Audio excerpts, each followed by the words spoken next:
What's going on, gentlemen? How was your weekend? Very good. How about you, sir?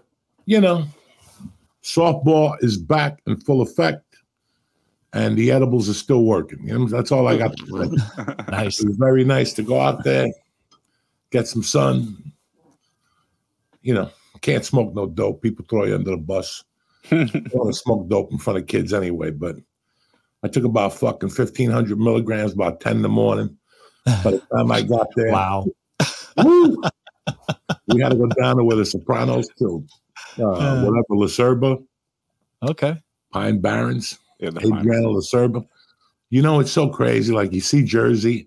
There's a complete different part of Jersey that is fucking, everybody had horses in their front yard. You know, I get a little scared. You got to bring the rifle to the front seat, but a lot of Trumpers, you know. And, but it's fucking beautiful down there. Really was nice to get out of here. And that's it. That was my weekend. I smoked some dope. I took How some did you make it home? like I usually do. Fucking get in the car and pray. It's time to play bumper cars. Jesus Christ. Now, by the time I was driving home, I was a lot better, but I fell asleep at 10:15 last night. I was stoned all fucking day. An edible in the morning fucking keeps the doctor away. Did it keep you going the whole day, or did you have to take more? No, I inhaled a couple more when I got home. And then I fucking did something, and then I was fucking tired. I'm like, I gotta get to bed, Jack. We woke up like at 7 for this shit. You gotta be down there at 9. That's an hour 10 drive. People have no idea about my weekends. Like, hey, I didn't see you Saturday night, bitch, because I had to be up at fucking 6:30. Damn. What do you think about it? Do you like going? I really do. You know, when you're a young guy and you see somebody watching women's sports, you're like, this fucking guy, he's definitely going to fall out of a tree with a bag of M&Ms and a fucking long rain jacket. And then my father-in-law would always watch girls softball, and I'm like, this ain't right. You know, like, this just ain't right. I'm not even going to watch this shit. You know, I feel like I got to wear a cape when I watch it. And then, you know, my daughter started playing, and you watch the game, you see the girls get stronger. And you're like, fuck, man, these girls, like yesterday, I was blown away on how good they've gotten since they've started. Like, I know 4 of these fucking girls, you know. They got big, you know, they're hitting now. 3 years ago, they walked around all shy. Now they're hitting the fucking ball, and it's pretty impressive to see. That's it. I don't care whether she's a star. I don't give a fuck, because I know there's an education. Getting to meet different people and fucking jump up and down with different girls, and that's an education for kids, the same way it was for us. What do you do when they lose? Is that like, does she handle that well? Nothing. I don't say nothing. I'm not one of those fucking Pistol Pete type dads. This is fucking fun. This is for kids to get to know each other, get to learn social skills, get to learn what it feels like to win, what it feels like to strike out, what it feels like to get hit by the fucking ball in the back, you know. So it's an education in itself. And I remember being like, I talk to people a lot, you know, my friends I grew up with, and people get confused. Like, I knew these bunch of people when I was in the 7th grade, and they're like, how did you grow up with them? And I go, because CYO basketball. We would all play our games, and then we'd get in the fucking, you know, feet, and we'd walk to go get pizza. We'd walk into a pizza parlor with 20 guys, you know, 10 girls and 10 boys that had nothing bad on their minds. There was no sex. There was no kissing. It was just young kids acting like fucking idiots. And I didn't hate it, but I was always bad. Like you, Mercy's really good. The last time I saw her, she was making a bunch of hits. Listen, she ain't Hank Aaron. Who is? But she loves it. And like I said, you know, listen, what these parents don't know is your kid is great at softball when they're 10 or 11.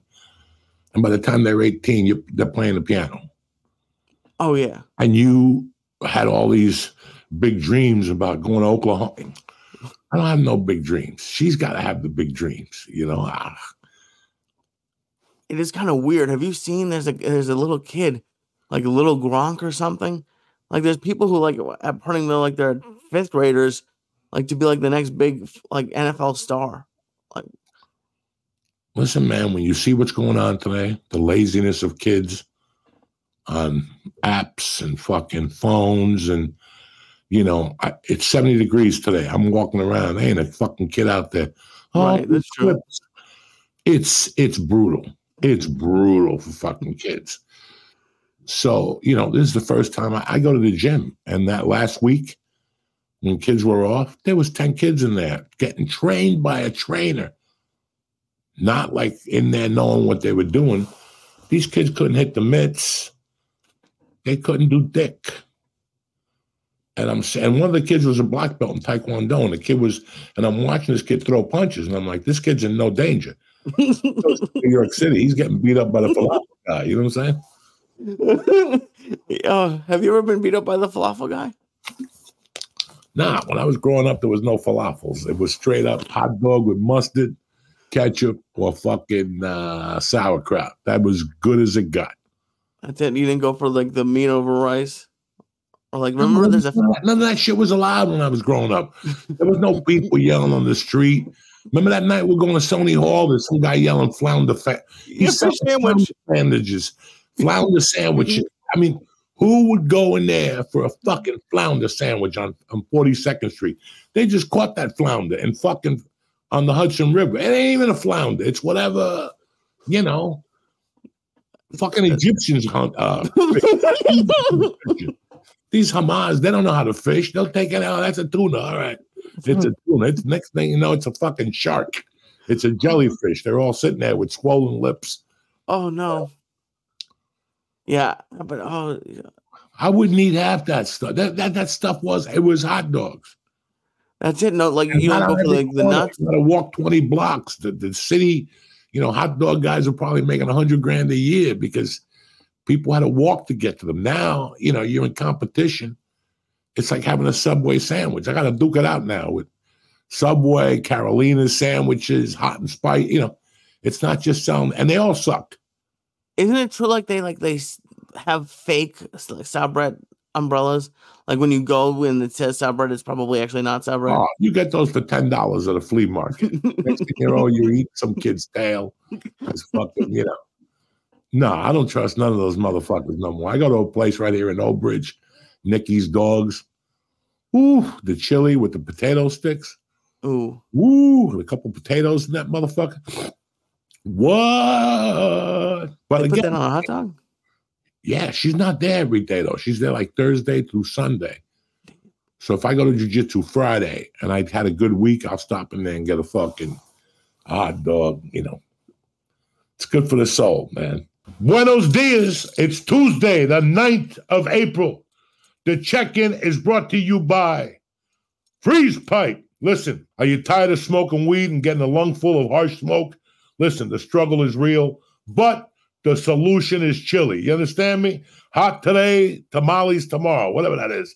Upgrade your game to the Freeze Pipe, the coldest glass pieces that eliminate the pain of throat burning and coughing attacks. Their secret is the freezable chamber. What you do is you put the chamber in the freezer for an hour. You take it out when you're ready to see the devil. Forget about it. It cools it down by 300 degrees. That's 80% colder than using ice cubes to chill smoke. They broke my idea, but I'm no scientist. I love the Freeze Pipe. The bubbler, the big bong. I mean, listen, if you're ready to see the devil, if you're a professional, the Freeze Pipe is it. And let me tell you what the best thing is. 420 is around the corner. The Freeze Pipe is getting ready to unleash. You understand me? If you don't have a Freeze Pipe for this 420, what are you doing? You're smoking out of a pipe with your buddy, cleaning out give me a break. Do yourself a favor. Get the Freeze Pipe out at parties and watch them go wild. It's like being at Woodstock. People just go crazy. They're dancing with bikinis. That's what the Freeze Pipe done. And it's American-owned with over 100,000 happy customers. Freeze Pipe is going to have you smoking like Uncle Joey, like a doctor. So do me a favor. 420's coming. TheFreezePipe.com. Go to freezepipe.com. pressing code Diaz, D-I-A-Z, and get 10% off your order. That's right. You heard it right on a beautiful Tuesday after the eclipse. Right now, your eyes are hurting, whatever. You know what would solve it? A freeze pipe right to your eyeball. So right now, go to thefreezepipe.com, code Diaz, and get 10% off. Plus, if you order today for $4.20, I'm going to get you free shipping. And say goodbye to coughing and losing eyes. And Jesus, a couple of years ago, I popped an eardrum. You know what I'm saying? But that don't happen no more. Because I got the freezepipe.com, code Diaz. Have a great day. Turn off your TVs, run for your lives. It's over. They didn't put you on this planet just to give up. If Uncle Joey can do it, I can rule the world. That's what you got to be thinking. Welcome back to Syatt!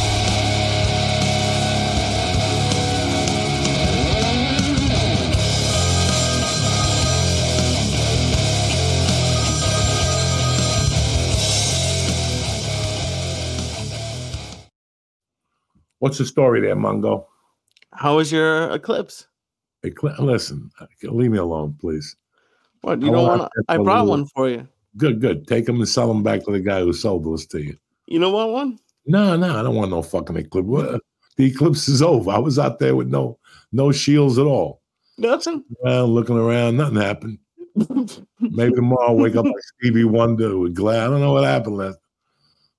It was fucking bright here. Yeah, it was bright here too for a little while. And then, even the cat was like, I'm not sitting out here. Fuck it. People went on vacation for it. Can you believe that?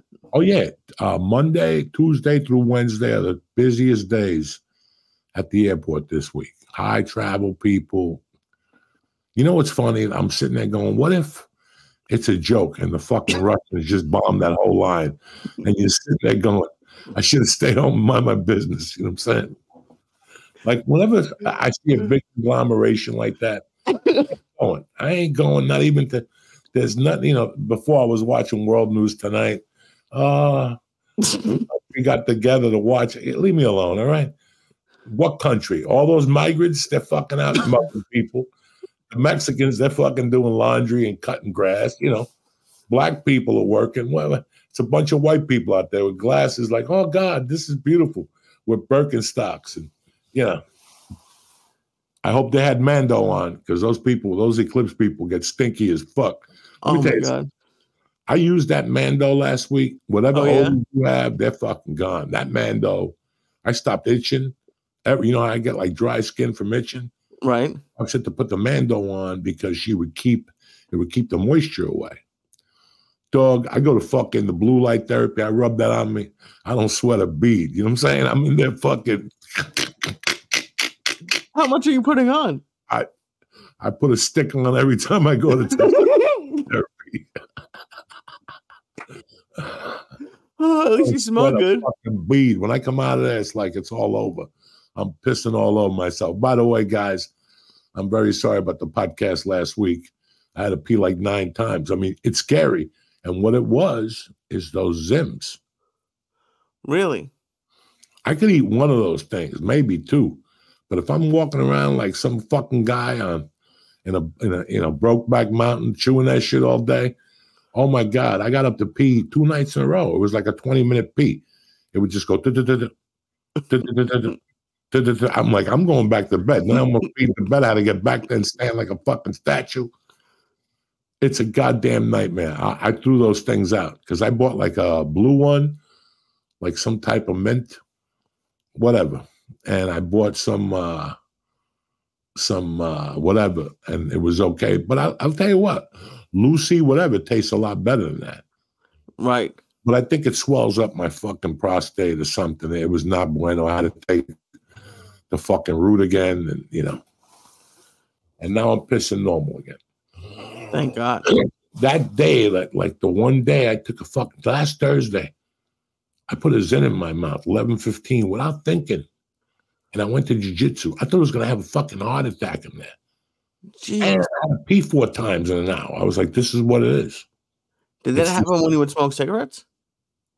No. Just whatever they put in there, there's a bunch of stuff I can't take. There's a bunch of stuff, even if it's like vitamins. Sometimes I'll buy vitamins over 50. Next thing you know, I'm up all night pissing. I'm like, I got to throw this out. $60. They told me I would live till I'm 90. And yeah, I'll live because I'm going to piss myself to death here. That's how I'm going to fucking die. But anyway, it don't matter. How was your week last week? That's what's important to me. My week was good, but it was the first week in a while where I didn't have any shows. And then the weather didn't help out because that's what killed me last week.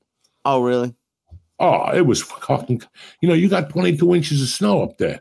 Yeah. I left rain early. Yeah. We got rain Wednesday night that I just went, I go for my little 7 o'clock ride, my little 7:30 ride, just to keep everybody fucking tight. And a friend of mine called. I pulled over to talk to him. Lee, what I saw, like I could see the wind shifting the rain and the fucking trees shaking. And then my truck started shaking. And I'm like, you know what? I ain't going out tonight.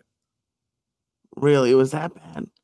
Yeah, it was bad Wednesday. And then Thursday it rained. And then I was like, I'm done. I had planned for Friday, but they got squashed. My daughter had a softball scrimmage. And then that's it. So hopefully I'll go out tomorrow night, Wednesday night. I got little plans, and that's it. I got to stick to them. I got to get ready. I'm in training and shit. Hell yeah. Speaking of that, did you feel the earthquake this weekend? Yeah.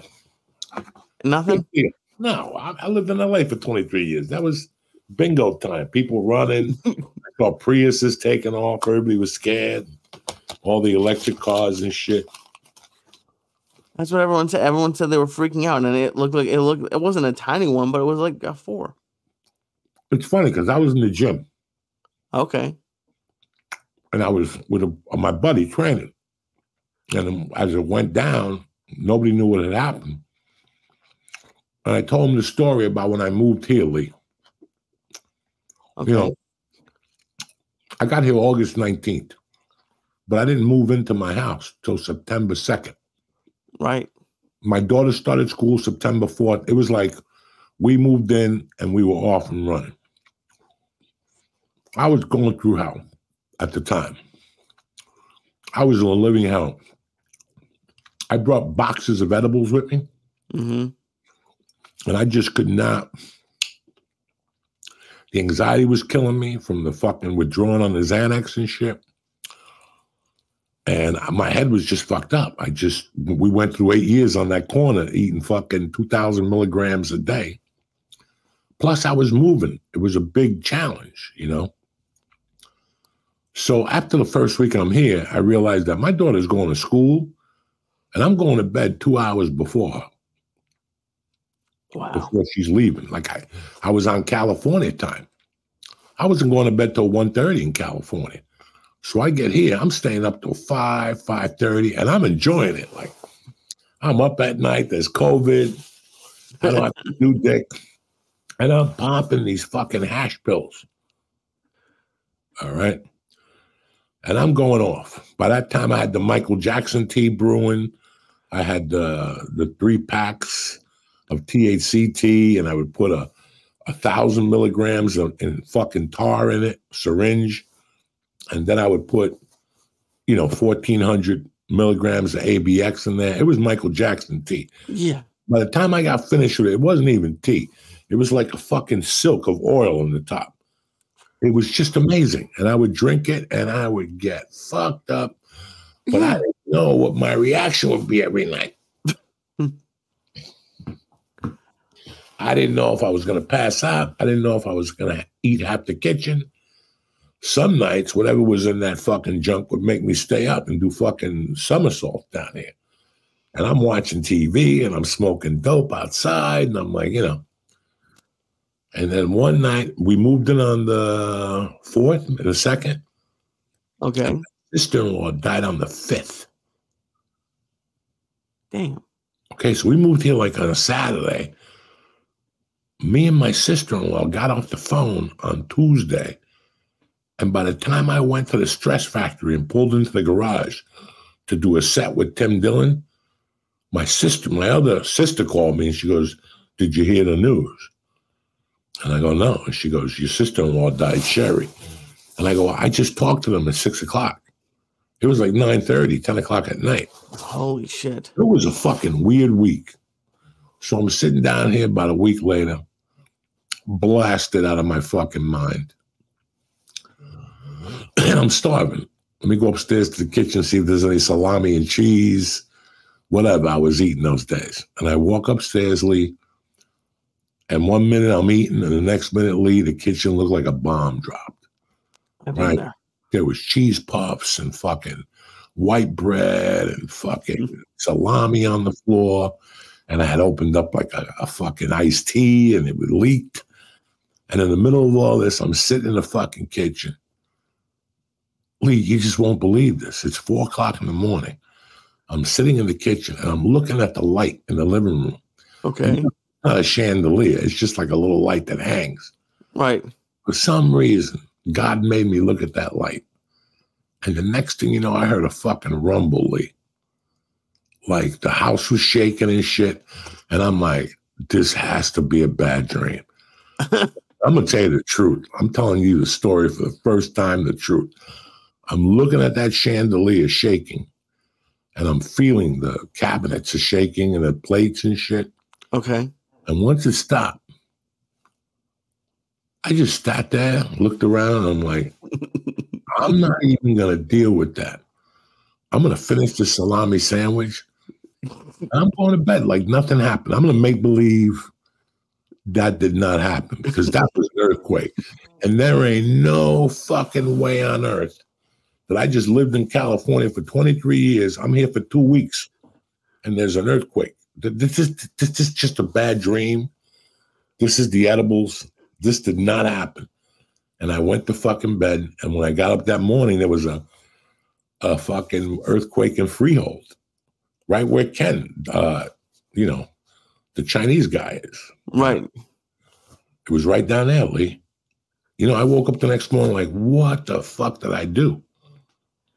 What do you mean? You thought like it was like your fault? That was God telling me I made a mistake, or I brought an earthquake with me from Cal. I mean, I woke up the next day and that was all on Twitter. You brought a fucking earthquake with you, you fuck.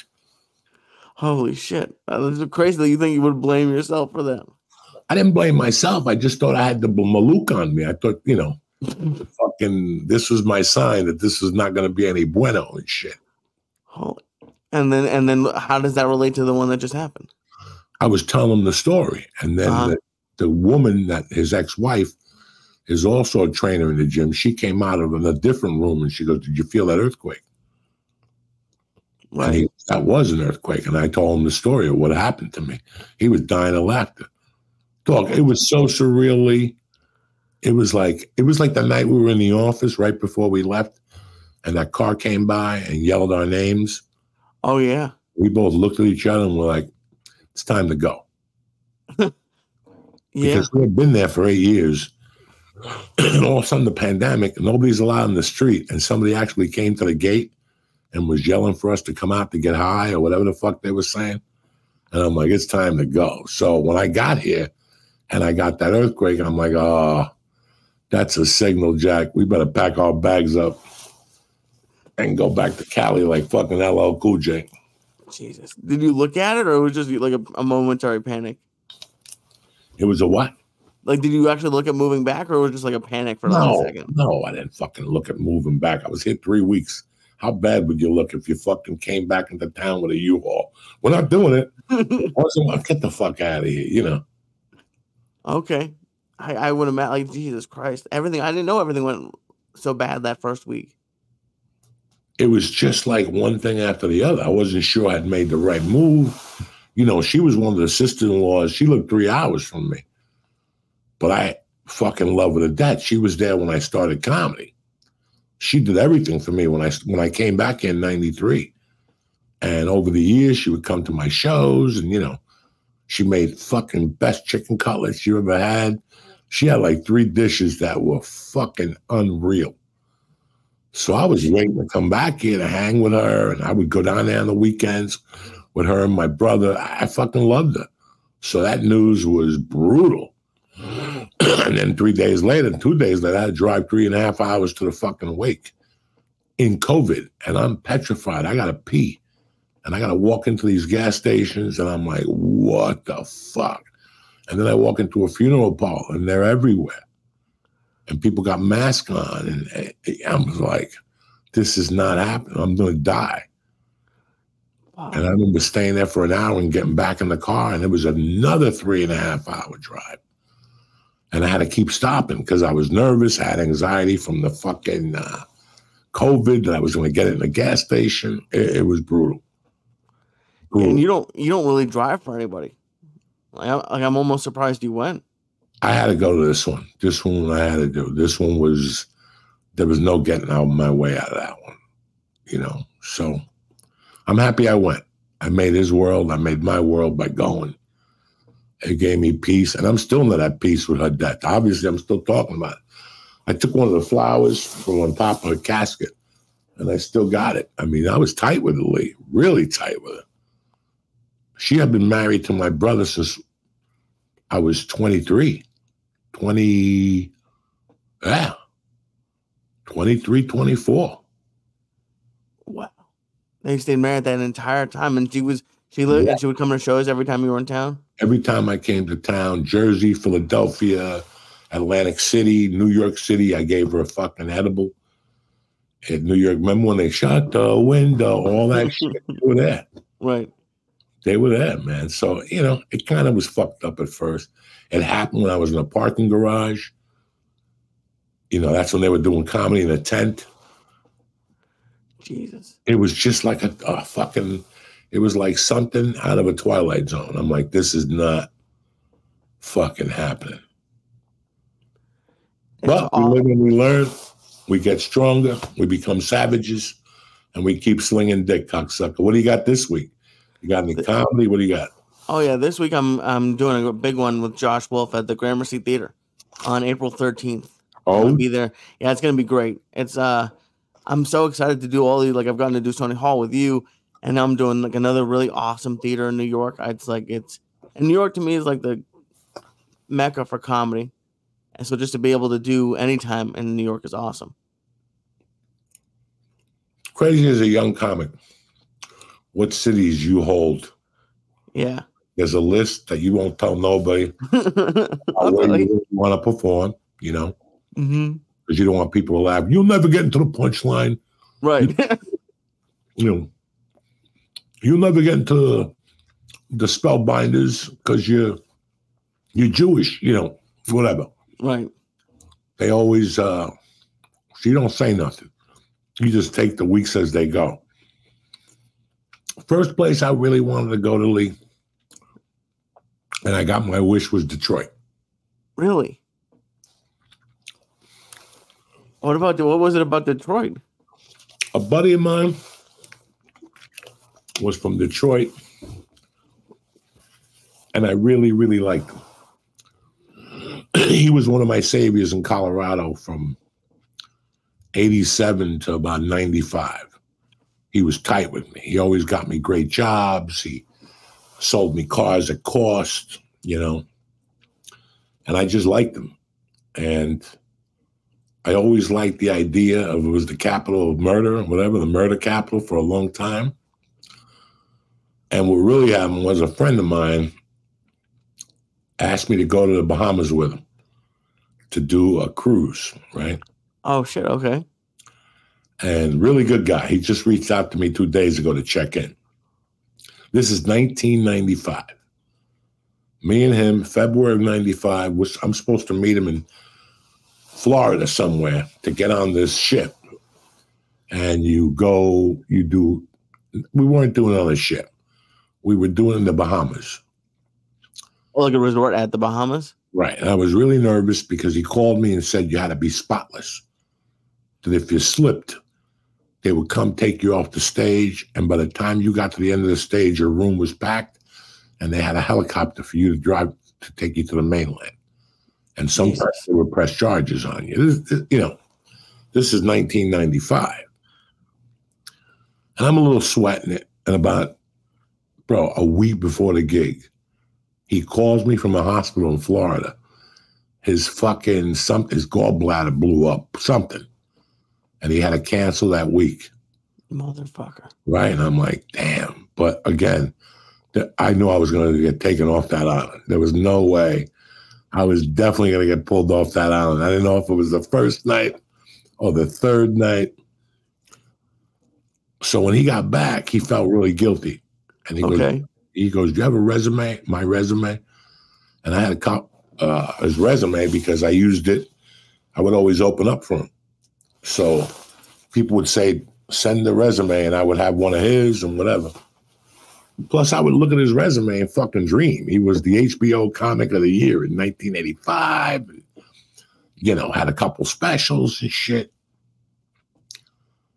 And he goes, pick a club.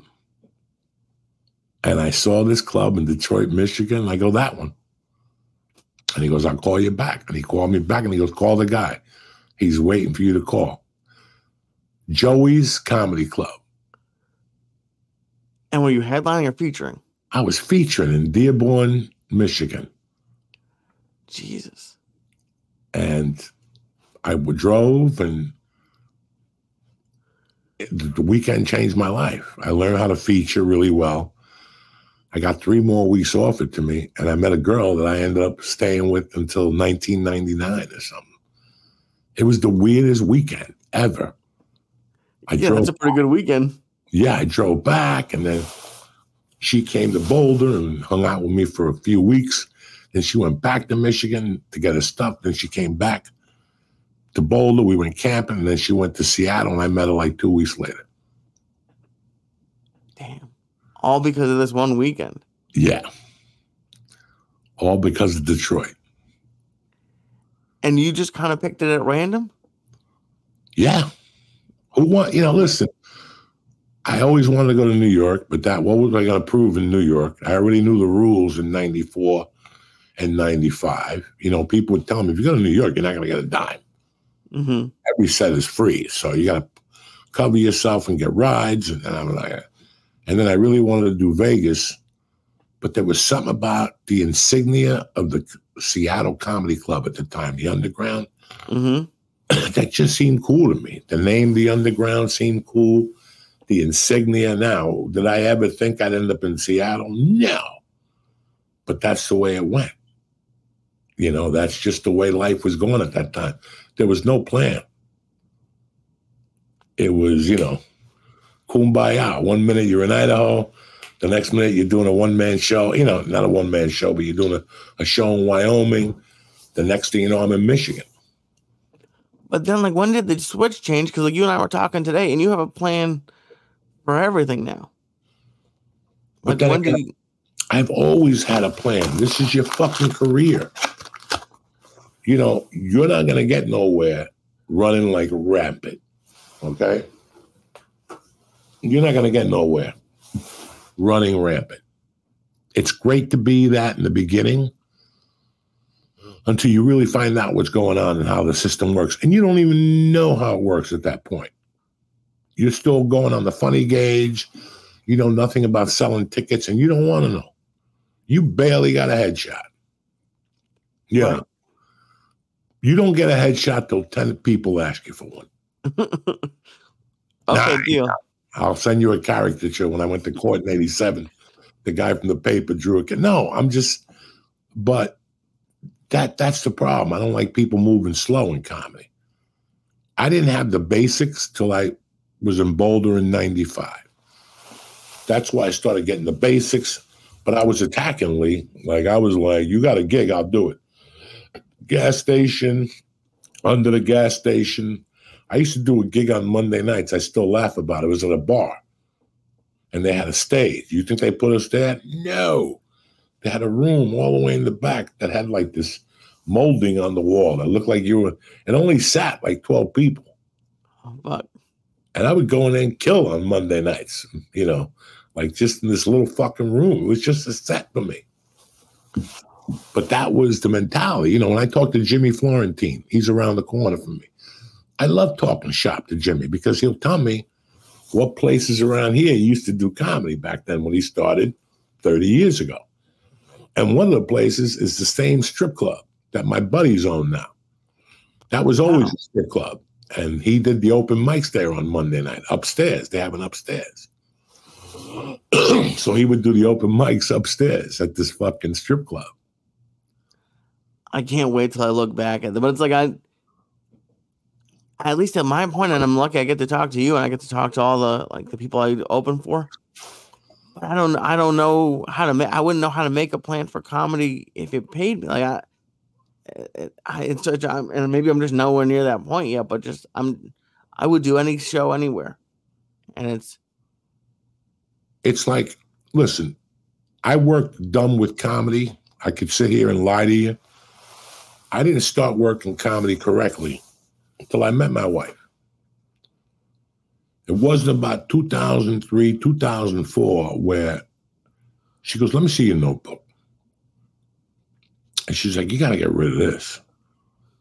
Why would you do that? You know, I was booking weeks that I shouldn't have been booking. I had the Comedy Store. I could do 5 sets on that at the Comedy Store. But 5 sets at the Comedy Store is what? Fucking $75. Right. You know, maybe she gives you a main room spot. You got to sell something. I would sell a couple 8 balls back then just to make ends meet or do a Mexican room. And it didn't really start clicking for me. You know, on January 1st, you got to go listen. At that level, when I was in LA, I would put I got to book a guest star, 5 co-stars, a short film, and 3 commercials. That was the acting side. And then on the stand-up side, it was always, I want to add 20 minutes and I want to get funnier. It was never about being the funniest guy. I just focused on being funny. Those are the goals. You're looking at your weekly goals, your monthly goals, and your quarterly goals, how you want to choose a quarter, 3 or 4 months. That's your preference. Okay? And that's what you look at. And then at the end of that, you go, where am I going to be a year from now? Just a year from now. Right. Where do I want to be?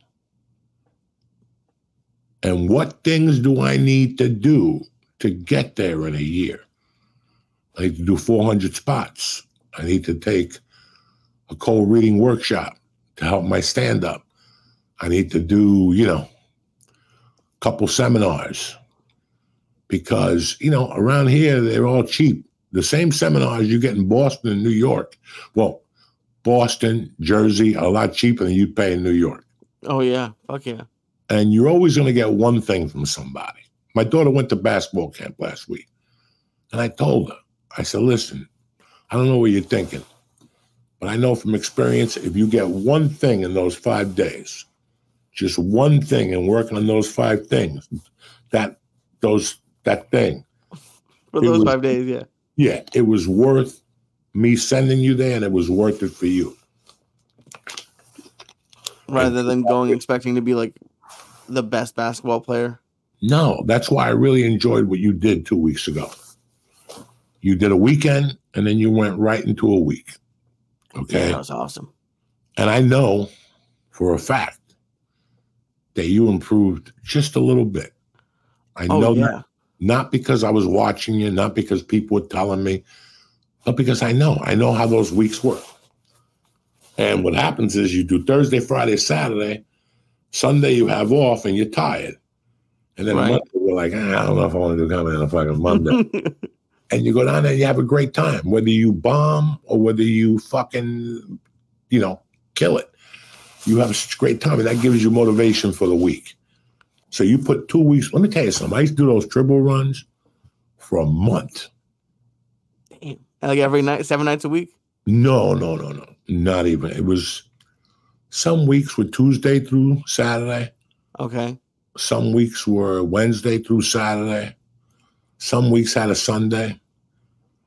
And I would take those for a month and come back twice to see my daughter. That's it. Stop there. Okay. I would come back on Sunday, stay till fucking Wednesday or Tuesday, see her, and then get back in the car and leave again. And I would do a 2-weeker. And you do that for a month. I mean, you're there every day, Lee. You're in your room. You're in your car. When you have nothing else, you're going to focus on comedy. It's like when guys go to prison. they got one thing to focus on, fucking weights. They come out looking like Lou Ferrigno before the operation because that's all they did in there. They stuck to their carbs. You only get 100 carbs a day. I don't know. I'm just saying, everybody's like, whoa, they get so ripped. Yeah, because it's like being in fucking solitaire. You're not picking all day. Right. You're not eating potato chips on the corner. You're not getting a sandwich with Nino. You're not eating a half burrito with your buddy at 5 before you have dinner.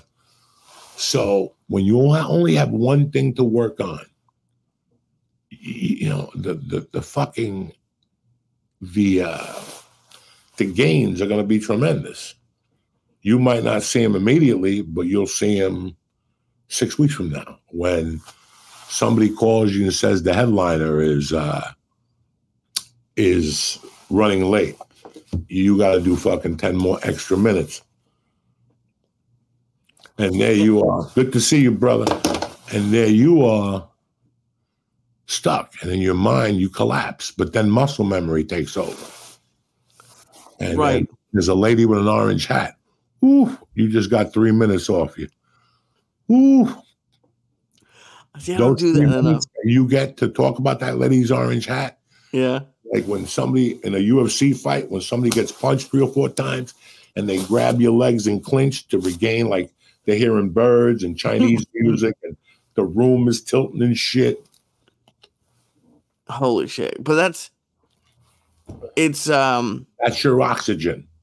That's why I always love jujitsu and comedy, because when you're in a closed guard, that's your home. That's the safest you're going to be. I have his arms. My legs are around his body. This gives me a chance to fucking breathe and think of my next move or how I'm going to bait him. And so you feel more like that doing like crowd work than you do material? No, this is all. Listen, you go up there with a 40-minute set that you have planned out, correct? Okay. And then they call. No, you have a 30-minute set. You have a 25-minute set. As a feature, yeah. As a feature. You've been doing 28. If they pull you out of Boston, you're down to 20, And all of a sudden, you're on stage. You've already done your rain material. You've done your fucking, they didn't tell you this before you went up. Right, no. They're going to send you a note to the stage and go, the headline is running late. Stretch it out, bitch. Fuck. And now you're going to be forced things that's how you improve. And that's where you see the improvement. And that's when you know what your next move is. That's why your priorities should change with comedy every 90 days. You're focusing on something else. This month, I'm going to focus on this joke and this bit and where to put it. And every month, you have a mission. Every week, you have a mission. Fuck. Yeah, that's crazy to think about. All I've thought about up until this point is like just trying to write jokes and be funnier. And that's what you should be thinking about at this level. Okay. That's it. Everything else, as you're doing this, you're learning. Listen, man. We were talking about something in Austin about somebody who went to Montreal and did very well. And they gave him the world. And one day he just iced himself. And he had a pretty good movie career going.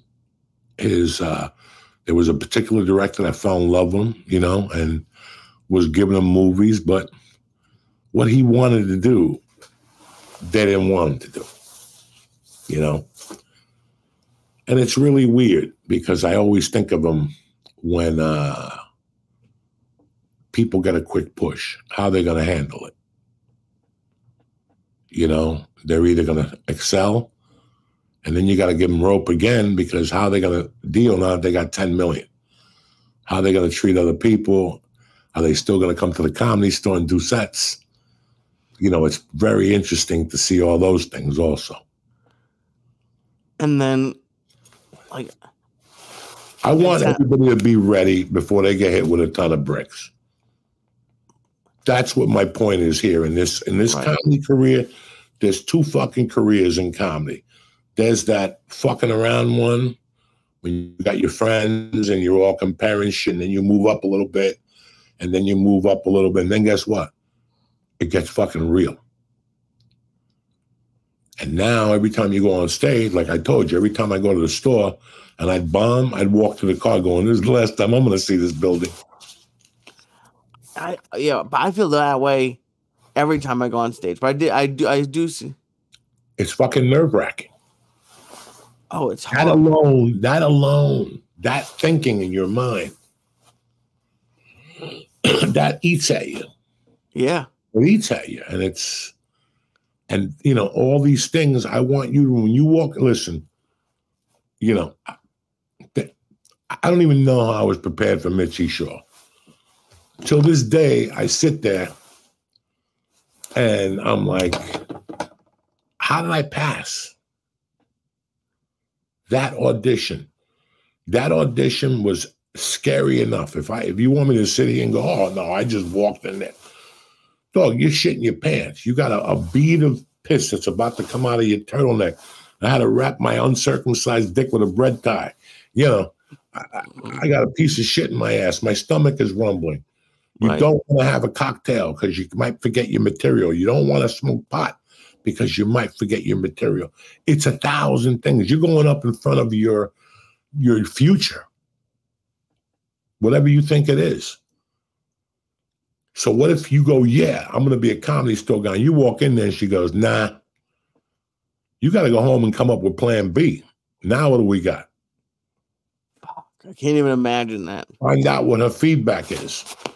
Where you just got awful, or, you know, does she think you got to come back in 6 months? Then 6 months. Well, Lee works there, and I fucking run circles around him. I don't know. I don't know what to tell you. You do what the fuck you want to do now. She gave you 6 months. You show up in 9 months, you blow her fucking wig off, and now you're a regular. But what if she would have told me no? Right. I don't know how you would deal with that. I don't know. I would have had to go to the Laugh Factory the next day. You know, remember, I got to LA on a Monday. Next Tuesday, I went to the Laugh Factory, waited all day, had a great set, and the guy's like, it's never going to work for you in LA. Jamie Masada, who, once I got the podcast, he was calling me every week, buddy, what are you doing? And I love Jamie. You know, I'm not, but it's really weird. And you have to take that and learn how to move forward. A lot of people can't take 3 of those punches to the head and not move forward. No comedy store. They can't get an agent. The girlfriend dumped you for an actor. That's enough right there. Well, didn't Ari get turned down? Like, not turned down, but like, didn't he have to audition like 18 times or something? Yeah. That's crazy. Like, what do you think that did to it? Because now he's doing theaters and killing it. Listen, man, when you get into comedy, it's not about the money, or it's the longevity of what, you know, you have to, you sell a piece of your soul. You sell a piece of yourself. Now I'm giving the right to these people to call me every day and pitch ideas at me. Now, you don't get popularity, you lose pieces of yourself. Why? And everybody can handle that because everybody wants a piece of you, Lee. The agents want a piece of you. The managers come out of the woodwork. The same people you talked to 10 years ago and told you to try ballet. Now they call you up and like, what are we going to need to do here? We've known each other for 20 years. Why did you not sign with me? He told me to try tennis 10 years ago, you know. So that takes that itself, all that, you know, because now you're going from, I want you guys to know comedy 100% in and out before you start getting hit in the head with bricks. I am your protective uncle and your protective father. Because that's like becoming a blue belt in jiu-jitsu. 50% of people quit right off the bat. Really? When it starts to go well? I could, you know, if I got a notebook and I wanted to be a dick and embarrass people, I saw 10 comics who lasted a month in LA. Wow. And next thing you know, they were gone. Were they doing anything in LA? They were starting to. But it wasn't home. It wasn't home. You're in AAA ball. You're the star. You're hitting home runs. People want to jump up and down with you. Now you're in Major League ball. Nobody knows who the fuck you are. You're carrying towels. You're fucking bringing waters. You're calling people mister. It's the same, it's the same fucking concept, man. Damn. So being a king in your town, headlining, people coming up to you. Now you get to LA. It's college football. You were a big high school star. Go to Division I. You're 6'6". Guess what? There's 20 motherfuckers like that now. And they all run the 40 faster than you, bitch. And you're like, and you get there and these guys are jumping. Here you thought you were Johnny Atlas. Right. Your high school program made you believe you were Johnny Atlas. And you bought it. You ever see that movie with Clint Eastwood and Justin Timberlake and Amy Adams? Oh. He plays a scout. Right. And the kid is like, they're blowing smoke up his ass. The father's walking out of there like, he's not doing nothing for $10,000. Who's this dumb motherfucker trying to hit me now? See, these are the people that piss you off. They don't bother you all day. Then they want to bother you when you're on the fucking podcast. So, he gets to the Atlanta Braves. The Mexicans throwing heat at him, Santiago, whatever his fucking name was. Right. And the kid melts because he's been getting blown smoke of his ass for fucking 4 years. That gentle of a mind cannot take that. Your mind cannot take that at that age. Not too many people could run with the punches with that. That's a rough fucking move. So same thing happens with comedy. You just went up to Montreal and people laughed and shook your head. Then you stumble into the Comedy Store and you got to follow Bill Burr. After he followed Theo Von and he followed Lucy Liu and she followed Whitney Cummings and on and on and on and on. Somebody saw you in a club in New York and decided to test you up in Montreal again, put you in Montreal where people are dying to find a new face. Oh my God, he's 28. He's so witty. Comedy Central gives him a deal, and then he stumbles into the fucking store with ego. Right. And ba-boom. Ba-boom. You see them. I saw it 1,000 times. That's tough, that rejection. When you're used to doing so well. Yeah, 3 years from now, you're touring and you go to a club and he shows up. Hey, what happened to you? Oh, my grandmother, she lost her toe with diabetes and I had to move back. I get it, brother. I'm still headlining. I do this. I do cruises part-time. Yeah, that was too much. And there's nothing wrong with accepting that. Now, without further delay, I gotta talk to these people about DraftKings. Give me 2 minutes, all right? I'll be back. Hey, it's Uncle Joey here talking to you with DraftKings. Listen up. There's an action-packed fight card for UFC 300 this weekend, and you do not want to miss out on the fun. This is not just going to be fun. It's going to be a history-type card.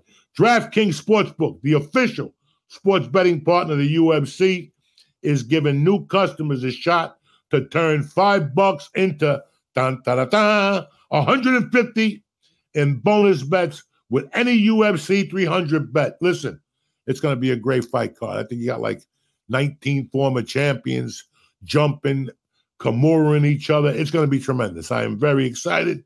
And who's better than you when you're betting with DraftKings? You know who? Nobody. So do yourself a favor. Download the DraftKings Sportsbook app and press in code JOEY, Joey. Listen, you got the UFC 300. They're going to give you 150 in free credits, right? Bonus credits instantly. And what do? You got the NBA playoffs next weekend. You told me you're good at baskets. This is your chance to prove your point, you fucking maggots. Now get it together. Download the DraftKings Sportsbook app, press in code JOEY, and get in on the action for UFC 300. It's going to be tremendous. Like I told you, new customers can bet $5 to get 150 instantly in bonus bets at DraftKings Sportsbook with code JOEY. And I'll tell you something else about DraftKings. You know what? The crown is yours. We're back, bitches. What else? I'm doing great, man. We were talking about comedy. Like, I just like not having shows is like the worst. I haven't had that in a while, and it was the worst. Week. It's a rough week, but after the week you had, listen, sometimes everything helps a little bit. Now your body got a chance to rest, your mind is clear, and your mind learned something from that muscle memory in Vegas. You learned a lot of things. That's a big stage, different type of people, different type of clientele. It wasn't what you expected. You thought it were going to be Sinatra people with tuxedos. Oh, no, a lot of air tanks and oxygen tanks and fucking patches and people with spots like me. And, it's not the clientele you thought. But you learned. You learned, and it taught you how to rough it. You have to sleep at night, that hotel, with fucking a suitcase in front of your door because they will break in there. And that's part of it. Oh, yeah. That's all part of this fucking what you're going for at the end. You don't see it now. Nobody does. Nobody does. The suffering and the fucking sleeping in shitty places where you're like, you know what? I'm not even going to sleep in here. I'll sleep in my car. I'll come in here and take a shower in the morning, but I ain't sleeping in here. That type of shit, and houses and long sets and people ripping you off. Listen, I came here 4 years ago. Okay. Let's talk about facts here. And I decided that I wasn't ready to go on the road, nor did I want to. I needed some time. I didn't like what was going on. I didn't feel good. I didn't want to get COVID on the road. I'm a fat dude with shitty lungs. There were my reasons. Plus, my daughter, COVID had fucked up my daughter a little bit. Staying home from school those 3 months in LA, 4 months, it was just, so I decided, let me sit tight. I was getting the weed company started, right? I didn't really want a podcast. I didn't know what to do. And 2 months in, somebody called me with a book deal, and they're like, if you don't want to do this, think about it. And I was like, let's do it. The people were like, we really want the book at this point. I was talking to the guy for 5 fucking years, Lee. Jesus. I was trying to write that book since 2006. Yeah, since I met you at least. Yeah. And I had this chance. And I'm like, the money they're giving me isn't going to be great. It's not like I can fucking whatever. But it'll keep me in chicken cutlets for 5 or 6 months till I decide. That came from nowhere, okay? Then I got another call one day. And it was one of the best calls I ever got in my life. And she said that these people want to do business with you. They want to give you this amount of money. And I was like, whoa, let me call you back. Because I just had an earthquake. You know what I'm saying? Like a month before. This is when it happened, like a month before, maybe, mid-October. I was here since August. And I had no plans on doing anything. I was barely getting out of the house just to go to Jimmy's to watch football. And fucking, she called me. And she goes, I got this for you. And I thought it was a fucking dream.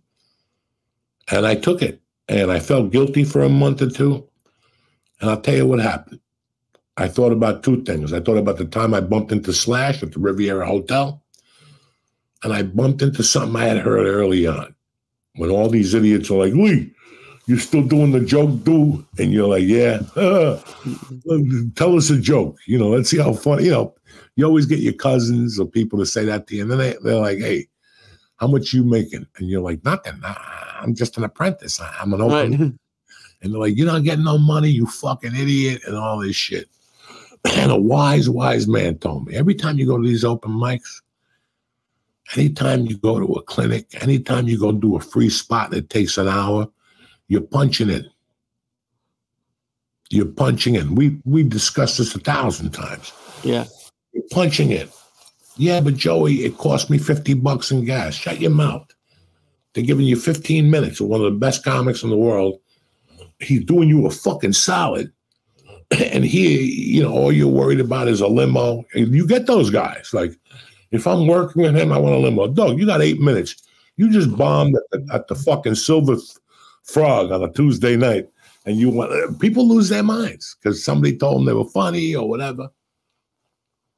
But all that shit, when people rip you off, when you go there was a year that this woman didn't want me in her clubs. And I would call every week for a guest set, and she'd give it to me because she hated me. But I knew I was going to get better from doing those guest sets and showing her that I was better than her. Like, just because she wasn't going to book me, that means I wasn't going to work a room. I'm working your fucking room. Because if you don't put me in there, I'm going to call the bar owner or the club owner and ask him. And he's going to go, why didn't you book Joey Diaz? So, right. Well, that day I realized all that shit I did for free in Seattle and Denver. And when I first moved to LA, the people who put me through shit, you know, I was going to fucking, what's that shit town? Remember, what's the road I used to always goof on? The 101? No, 170. Oh, the 170. Oh, yeah. If you go up to Sherman, up to 170, you end up somewhere in some Sherman town. Way. No, not Sherman Way, a different town, like an hour away. Okay. You know how many times I used to drive up there for $20 Oh, shit. on a Sunday night when I first moved to LA? A, to get a spot before Mitzi made me a host. A, to do a spot, and B, for the $20 because there was another place on the way home that you stopped and they gave you $25. That place where I went to on Sunday nights for the $20, Lee, I swear to God, it was the only thing to do. I forget where the fuck it was. It wasn't far from LA. They would pack them in on Sunday nights. That was the only thing to do. It was either that and look for Martians. I don't know what they did up there. I forget the name of the town. If you remind me, I'll tell you. Okay. And the guy would give you $20 with a straight face. And you had to pay for your own dinner. You know, I remember all those things, Lee. And those are the things that 25 years from now, let me ask you a question. And I know I'm going to get fucking railed for this. I'll name 10 people to you. Okay. That get a check every year for them being them. They don't even have to leave their house. Margaret Cho gets a deal every year. She's Korean. They love Margaret Cho so much that they'll say, well, let's get a Korean actress on hold. Give her $250,000 and hold her for the year. You know, every year the networks have a write-off, which means, you know what? Call Lee Syatt in here. We'll do a Jewish musical and we'll see how it goes, whatever. And that's when you're 50. They'll call you in. They know you're not going to write a Jewish musical, but it's going to make you 50 large. You can pay for your insurance. You follow me? So Hollywood always takes care. Sarah Silverman. She's on TV doing a fucking pet show now. Yeah. I don't think she wanted to do that, but they called and they said, we think this is a good idea. We're going to give you this type of money. You got to come down and play with pets for an hour. You're not going to take that money. Oh, well, Sarah Silverman's a sellout, bitch. She's been doing it for 30 fucking years. At this point, yeah, because you put that work in. People will call you with the easiest shit, and you'll go, what? And you go, oh, that's for that time. And all these things will come to you. You feel bad about it? Huh? Like you felt bad about it? I don't know why you feel bad about it. Isn't that everyone's goal? At first, well, it wasn't my goal. You know, I'm Spanish. I like to work. I like to mow lawns. I like to paint houses and drink La Bamba juice. But it bothered me the first 2 or 3 months. Wow. I'm surprised to hear that. And then to settle, I had to go 30 fucking years. You know, 10 of those were real. You know, living in a car, living with a stripper in Seattle, fucking living in a basement in Boulder, you know, shoplifting tents and bringing them back. I mean, those 10 years were real. But I was thinking about something, Lee. I left Boulder, Colorado, June 30th of 1995. And before the 10th anniversary, I released The Longest Yard. Okay. So it took me 10 years from the time I left Boulder. I already had 5 years under my belt, 4 years of comedy. And before that, I had Spider-Man and Taxi, and analyzed that. But for me, it took 10 years to get something that I really wanted.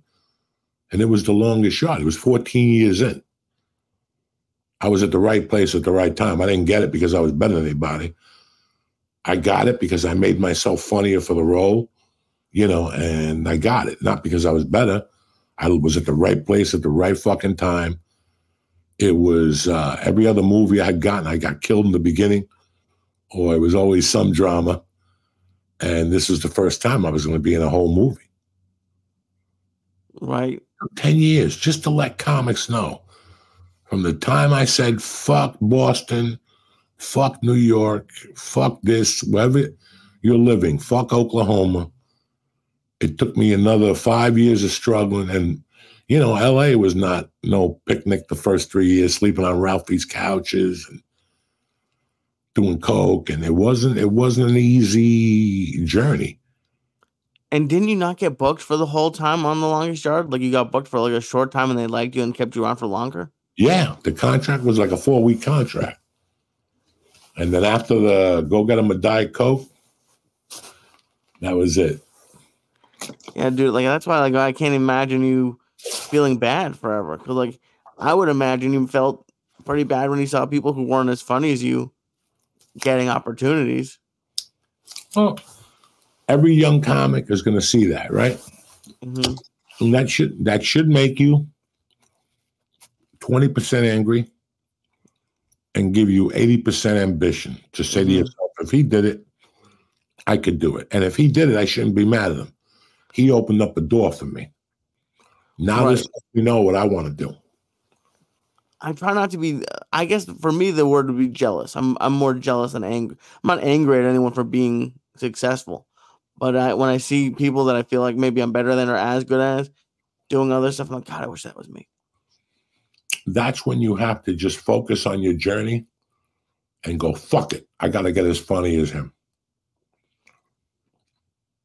And you don't wish him any harm. No. You don't want him to fall off a train or nothing, but you go, I'm going to be as funny as him in a year. Mm-hmm. He could do that. I could do that.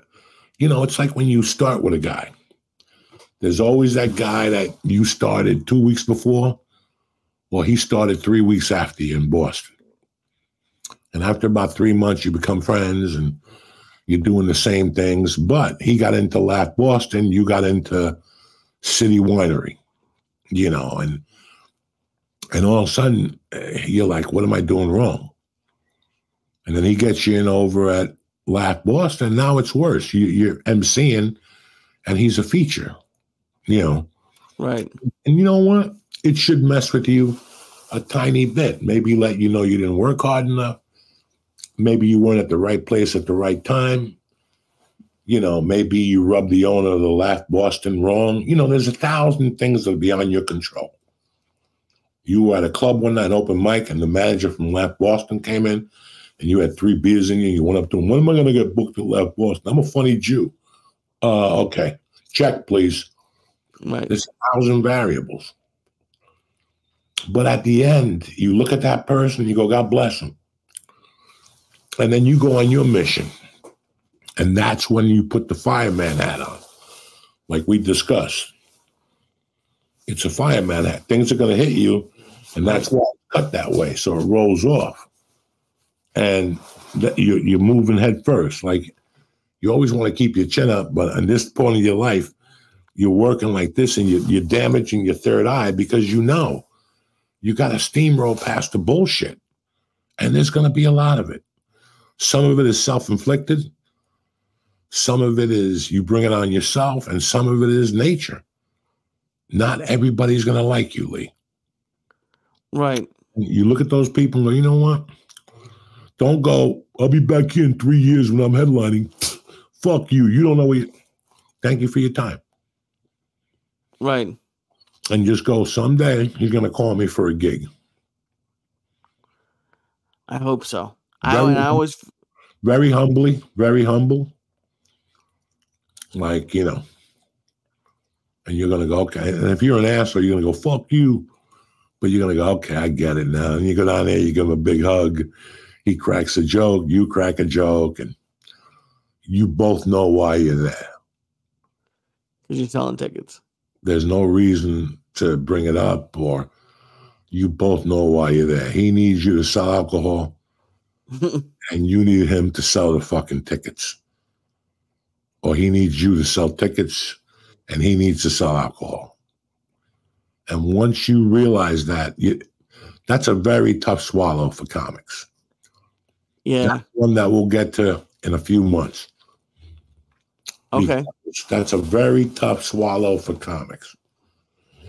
There's a lot of tough swallows for comics, but you gotta, you know, listen, I've always said, when you're a comic, you're a hooker. You're no difference in the beginning. You're just trying to get the best deal. It's our instinct. It's nothing that you're wrong with you, or my mother didn't raise me right. She burned me with cigarettes. No. You just fucking, and people, it takes some people some time to get it. But once those motherfuckers get it, you're going to have a problem. Right. And because it's very hard. But it's, I don't know. Like, it's hard. I can see where people would drop off. Because I've only been doing it in my 6th year. And like, to keep pushing past, like, people not responding to your calls or things like that. It's like, oh my God. Very tough. And that's why sometimes you got to get out there. Like, because you don't know who's going to be at that open mic playing big shot. I'm the assistant to the assistant manager of Club Royale. I speak to the booker every day. And right. I had people come up to me with the wildest fucking stories. Wildest stories. About their father knew this guy and he'd make a call for me, and it was absurd. And you know what? Some people did. I just wasn't ready. Really? You weren't? What happened? Where you been doing comedy shows at? New York Comedy Club, and you know, this player. Do you know this guy? That? No, not really. I heard of him. He's fucking great, that guy. Okay. Are you getting paid for your gigs? No, but I'm fucking funny, man. I'm telling you. Okay. We'll call you. Right. You know, we're knuckleheads. We're knuckleheads. There's nothing wrong with that. At least we know that going in, but know that in time you'll get it. You know, I was talking about my wife before. Mm-hmm. In 2003, my wife got sick and tired of me coming home with no cash. Every weekend I got mugged by a Colombian. I got hit in the head. I slept over, so I had to pay for a new plane ticket. And some of the stories were true. I used to buy those plane tickets on those services. Okay. And that's the tough education when you're a comic. You're trying to save $10. Now the club wants you to stay an extra night. When you go to add that plane ticket, they want $800. Fuck. Now you're stuck there for a week, because if you give up that ticket, or you got to tell this guy no, he wanted you to stay. And you can't do that. My plane ticket, okay, next time. There ain't going to be no next time, kid. He just gave you the opportunity in life. You know, it's the thing I like the most about comedy, every day was a new adventure. Ooh. You hear that on the little bass drum behind me? Yeah, of course I heard it. What do you mean? It sounds like you shit yourself. No, it wasn't no shit. I thought it was at first. That's why I had to bend over to stop it, to put the clamp on it just in case. But tip-top magoo. Thank God. I think about my life from June 13th, July 13th of 80, whenever the fuck I got on stage. 91 to fucking 2003, and I wouldn't trade it for anything, Lee. That was an education that I can't even write in a book. I can't describe it to you. I don't even know half of it, but I do know this. And I was telling you this when we were doing the church in LA, that Man, Dion and I did something in the main room that I remember I learned on one of those triple rooms. Right. Like there was a lot of times I'd be in a theater in Milwaukee or New York, and something would happen and I would roll with it. And I'd go, wow, that's something that I learned 24 years ago. And you would remember the show where you learned it? Not the show, but I remember where I learned that. That pause, or the way you look at the audience, or just something, a special way that you did something, and you go, oh, shit. You know, it starts coming back to you, and you see the importance of those years. Right. You see the importance of those years. You know, when you look at a great jiu-jitsu guy like Roger Gracie, he'll tell you, I do everything with basics. Roger Gracie doesn't do anything.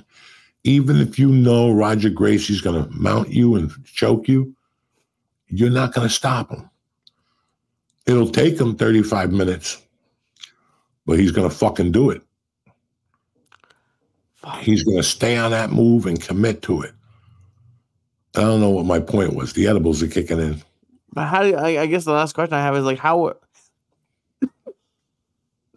if you're not like really like, Whoa. What was that? Did you just burp or something? No, I coughed. You what? I coughed. I think I coughed. Nah, I can smell the edible burp from here. How many milligrams you take tonight? 10? I took 100 again. No, you didn't. Yes, I did. You took those pharmacy hundreds. You didn't take one of my killer doses. When you take those, you got to take 2, Lee. They're giving you 200. Yeah, well, I can't take 200. Why not? What's the problem, man? Because a lot of time I took 200, I passed out. Well, these aren't even the hundreds. Well, but then why am I doubling it? Because you only took like 40 in real life. These are. I did not take 40. I can tell. Give me any credit. No, you can't. I can, dog. Look at my eyes. With you. Yeah, look at your eyes. What? What do you mean, what? I can tell by your characteristics. What, that I'm conscious, or what do you mean? No, I can just tell, you know, you're only eating 60 in there. Maybe 68. No. You got to double up on those to make it 140. You got to start training. You're coming to New York next week. You don't know when I'm going to show up. Oh, I'm always used to it. I know. So one of those nights, you're going to have a hard time making it home because I'm sticking ABXs in every fucking in your goddamn body, plus mushrooms, plus I'm going to make you eat one of those falafel dogs with the sad bread umbrella. Oh. And you're going to get back to your room. You're going to be eating mushrooms on the edible, and then you're going to shit blood, and you're going to find out what life really is. That's what life is about when you're the comedian. When you wake up and you shit blood, and you're like, man. How often are you shitting blood? I don't think that's comedy. I don't think comedy makes you shit blood on a regular basis. It should, because your nerves are shattered. But like, I was doing comedy about 10 years, about 8 years, and I started going out in Miami Improv. And they used to have one of those frozen drink places. Okay. I forget what it was called. Fucking deliciously. Right across from it. And they had, like, everything was like 90 proof, but they had a drink that was beet red. Right. Tasted like gasoline and turpentine with a little smoothie in it, like a little bit of like a slushy. Right. It was 140 fucking proof. Jesus Christ. So as soon as I got off the stage as a feature act, I would run across and get like a white cream one and a 140 one. I cross it across the street to the condo. I put it in the refrigerator and I cut up my Coke, get it ready for the night, put a package aside for the victim that was coming over later. And then I would go back out on the prowl, right? You just got off stage and you run across to the condo to cut your Coke up? I would pick up the package before I got on stage. The Colombian would come to the bar at the Miami Improv. This is 98. I don't even know why I'm telling you this. I don't even know how we got here. The guy would come to the bar. He was the coolest motherfucker in the world. He'd ask me, do you need something? He'd call the club. Right. I'd be waiting. It'd be like 7:45. Oh, Joey, it's for you. Hi, how you doing? Hey, this is the Colombian. You need anything? Yeah, 100. He would come to the bar. I wasn't even on stage yet. I didn't have a dime in my pocket. I would have to go to the club manager and go, dog, come on, I need a yardstick real quick. Take it out of my pay. And he said, come on, dog, give me the yardstick. In fact, give me 120 because I need to get Chinese food tomorrow and I got to get clothes. I wasn't getting no clothes. I go to the bar and I put my $100 on the bar, order a drink.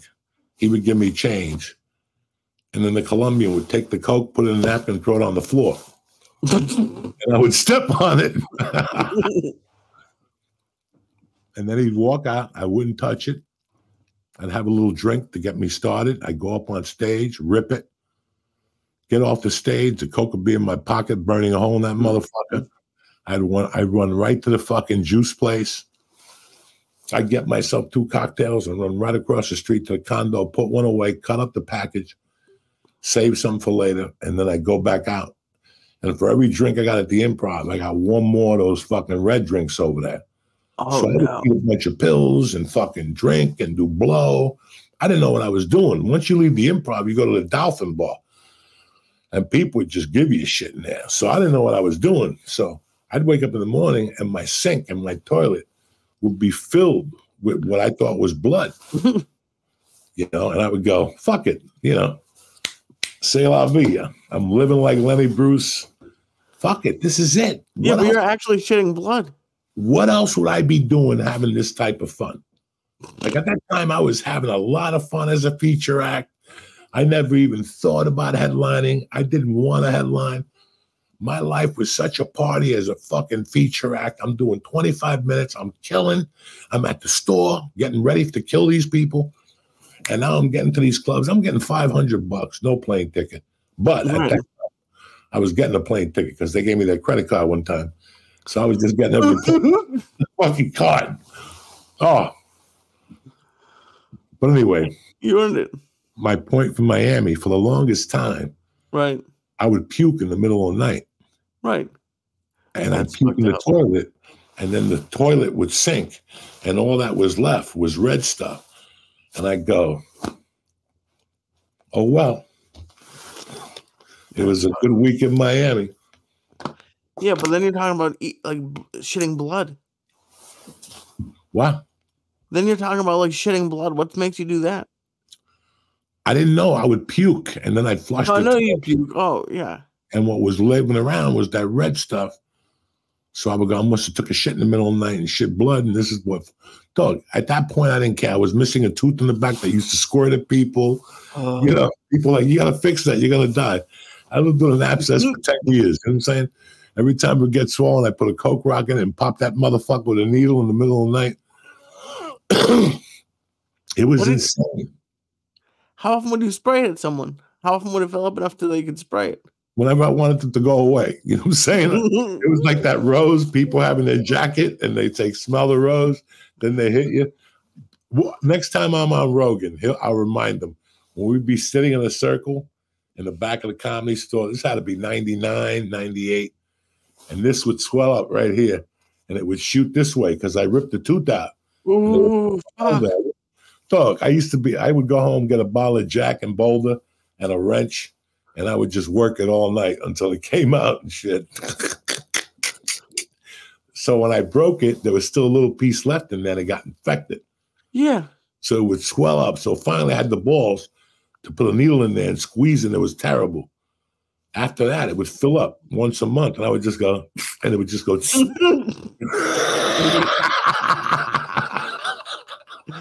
Did you ever do it that anyone saw you, or was it always like a surprise? That's Joe Rogan. I would make a noise to Joe Rogan, like a look, and he'd go, oh my God. And I'd stick my thing and I go, and the guy walking, it would hit him right in the jacket.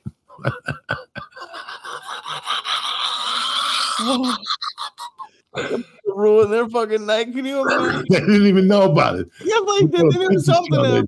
2 days later, they go, Jesus Christ, a pigeon shit in my jacket. Oh, I can't believe you could hit people with it. That's some good accuracy. Doug, please, you have no idea. Listen, I got to take 2 steps to the rear and get out of here. This edible's hit me hard tonight because I ate the dark chocolate. Oh, yeah? You know, that's a 2,500 milligram bar. I didn't eat the whole thing tonight. but I ate like 6 ABXs. I got nowhere to go, dog, tomorrow.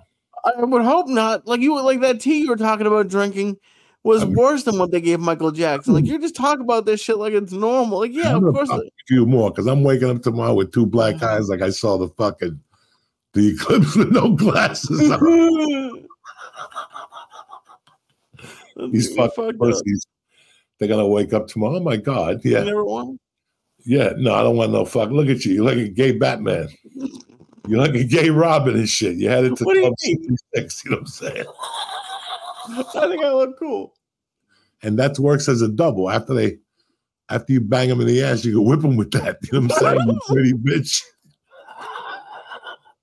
All right, I gotta go. And now for a word from our sponsors. You know what I'm saying? Have a good week, Lee. Love you. See you next week. Love you, buddy.